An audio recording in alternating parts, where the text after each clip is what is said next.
Hi everyone, it's Rax. This is the fifth and final guide for the Abattoir of Zir. We can't leave Rogue out.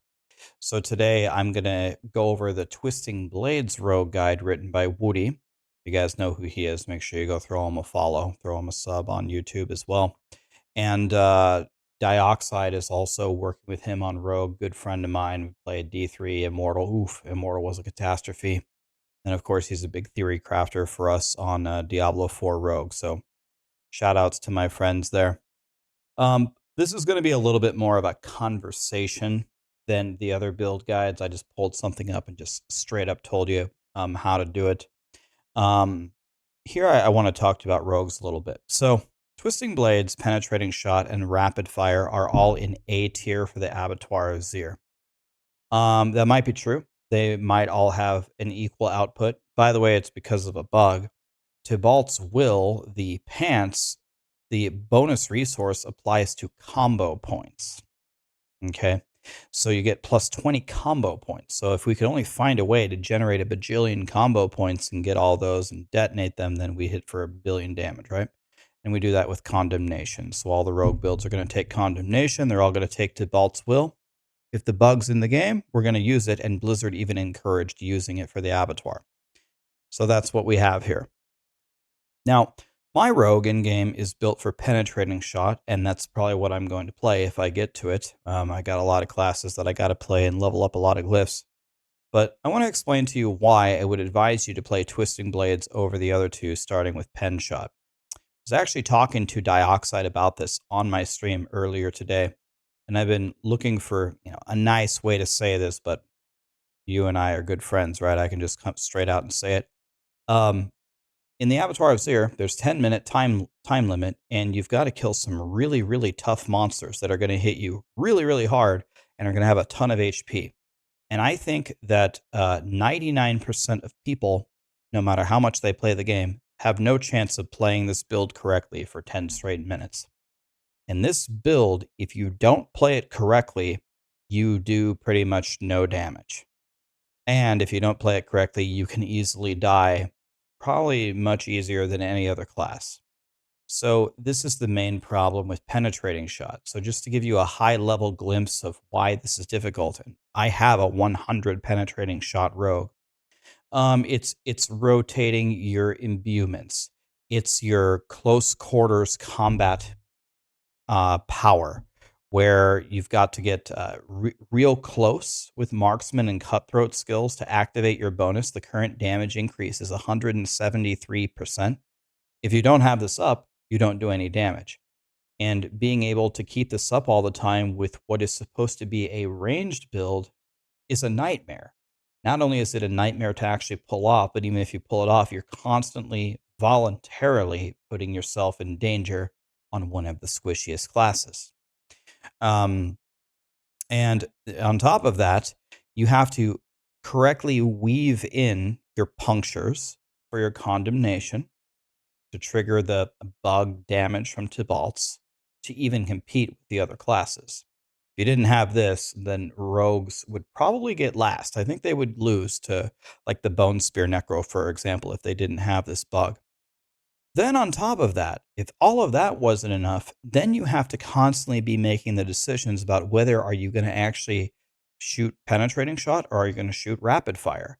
This is one of the only builds that takes two real damage dealing skills. Rapid Fire obviously does massive single target damage, and this does more AoE damage. So you have to dodge everything, position yourself correctly, but get close for close quarters to trigger it or you do no damage. Weave in your two imbuements, build up your combo points accurately, and then correctly detonate them based upon what situation you're in for 10 straight minutes. So the guide is here. I'm following it for my build. It's beautiful. If you're up for the challenge, excellent. These three builds are not equal if you have limited playtime and maybe limited experience or skill. This one's going to be very hard for you to play, and when you get in there, you're going to think it's a nightmare. Rapid Fire Rogue is going to be a little bit easier, and Rapid Fire at least has a setup with Victimize. Remember, whenever you see close quarters combat, you should be a little bit scared, because when you see this, it means that you're going to have to get up close and personal. Rapid fire, again, is supposed to be a range build. We're supposed to be fighting from a distance, so victimize is what's going to let you do a little bit better, but it's just not going to have the output of close quarters. Again, rapid fire is going to be your single target damage thing. So you're going to slowly but surely, methodically go through. And the way that we saw the Abattoir, it seems like AoE is going to win over single target. Even the boss is not one boss; it's 3 blood seekers. And so it's kind of the same situation. You get smoke grenade for a little bit more survivability, but I just don't think it's going to have the output. It's not going to have the output, and you're going to probably have to go close quarters in order to get it. And again, put yourself in danger. So for that reason, I think pen shot and rapid fire are out, and we're back to really the build that has ruled them all. The Twisting Blades Rogue might be the most famous build in all of Diablo. I wonder what that would be. It'd either be Hoda Barb or the Twisting Blades Rogue, or maybe the Bone Spear Necro. Ball Lightning Sorcerer sure got famous this season. Okay, so here we are, back on the tried and true Twisting Blades Rogue. And the best way that I can explain it is, a lot of you have seen this before. It's exactly like the world first Lilith kills with the God, what's that thing called? With the imbuements. What is that thing called? Sorry, bursting venoms. Here we go. Where when you trigger the little poison pool on the ground, you stand in it, and that gives you infinite poison imbue, and that poison is just going to do insane damage. This is going to be really good. It's got the same merry-go-round twisting blade playstyle that we all know and love. We're going to have to weave in the condemnations with the Tibalts. We're going to generate it with puncture. Then we even have this cute little power where every third puncture is going to give you 150% poison imbue. So it's all about poison damage. Poison, poison, poison. And then you're going to burn them down with that. Very similar to the playstyles you probably are all used to. You absolutely have to armor cap here. And again, if you didn't hear it on the other 4 videos that I made, the armor cap has actually gotten a little bit better than what we thought it was going to be.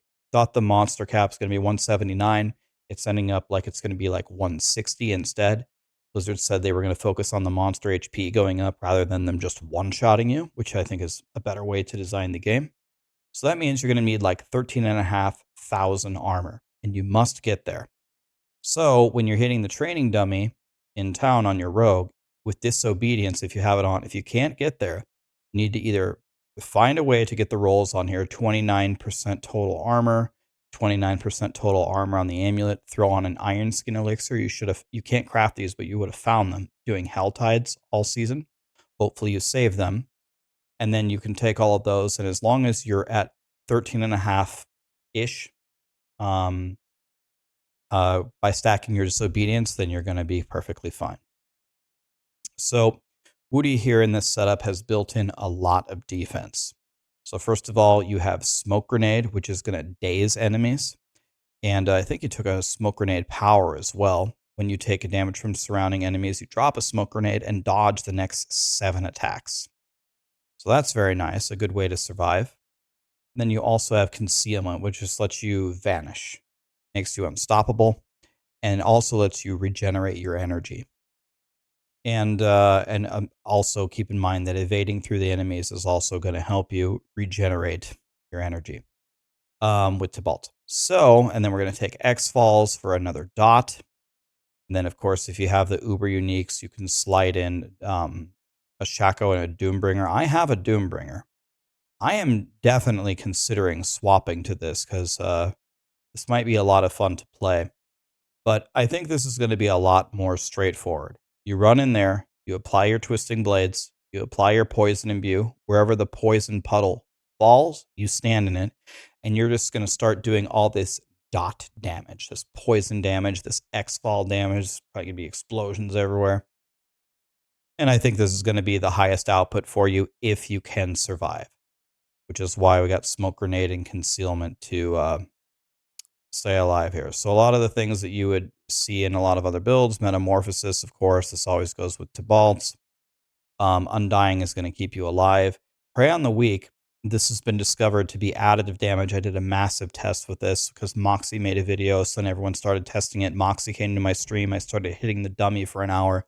I came up with that it was additive, but it just gives you permanent vulnerable. So you take it anyway. Unfortunately, they just kind of screwed us on that one.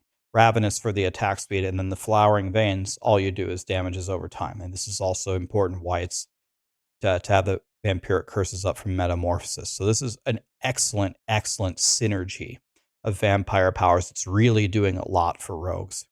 It's just godly. Then we go to the Paragon board, and the Paragon board is pretty much like it is for every single other class. It's all about this new glyph. This new glyph is going to give you a massive amount of multiplicative damage.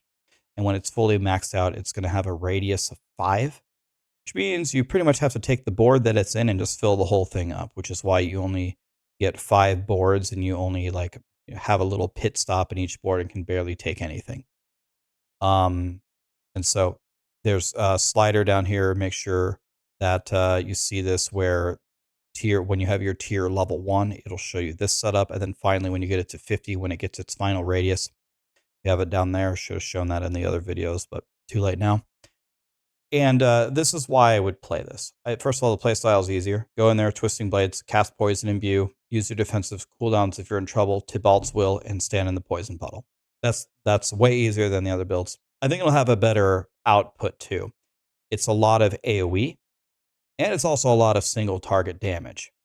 And I think this is going to give you the most bang for your buck if you're not quite sure what to do on Rogue. Again, in all the other videos, I jumped in and I showed you, but all I have is a pen shot Rogue, and I don't think you should play it. So this is the way to go here, I think. You're going to get the furthest with this build. And by the way, don't let my video discourage you. If you've been building, I'm building pen shot. I'm just going to go with pen shot. If you've been building pen shot and rapid fire, that's okay. But again, I talked to Dioxide about this. I haven't spoke with Woody. I wonder if Woody feels the same way. It is nice that the rogue class fantasy is that, you're the tricky, stealthy, Street Fighter ultimate combo character. But at a certain point, I think there's so many things that you have to do. It actually prevents people from even trying the class. So I think if Blizzard in the future, I don't think we're going to get it anytime soon, but in the future could make some of these skills, some of these synergies a little bit easier for Rogue, I think more people would play it, to be honest with you. Anyway, that's the guide, guys. I would go for Twisting Blades for sure, like by far. They're all listed in A tier, but I think most of you are going to do better with this build. That wraps up, I think, all 5 of the Abattoir build guides. I'm going to have an honest question. Did they help you or not? If they don't help you, then I won't bother making them in the future. But the Maxroll team tries very hard to try to make the best setups for you guys possible. And we really, truly hope that you're going to have a ton of fun in this Endgame. This really the first Endgame that they've given us. I'm going to do a massive stream tomorrow when it comes out. I'm going to play probably at least 24 hours and just blast solo hardcore. I'm going to start with Sorcerer on my Ball Lightning, see how far I can get. I'm going to see how high I can get the Tears of Blood. Let's see what happens. I don't know. Maybe I'll die and it'll be hilarious, or maybe I will win in a huge bask of glory. You never know. I'll see you tomorrow. Thank you.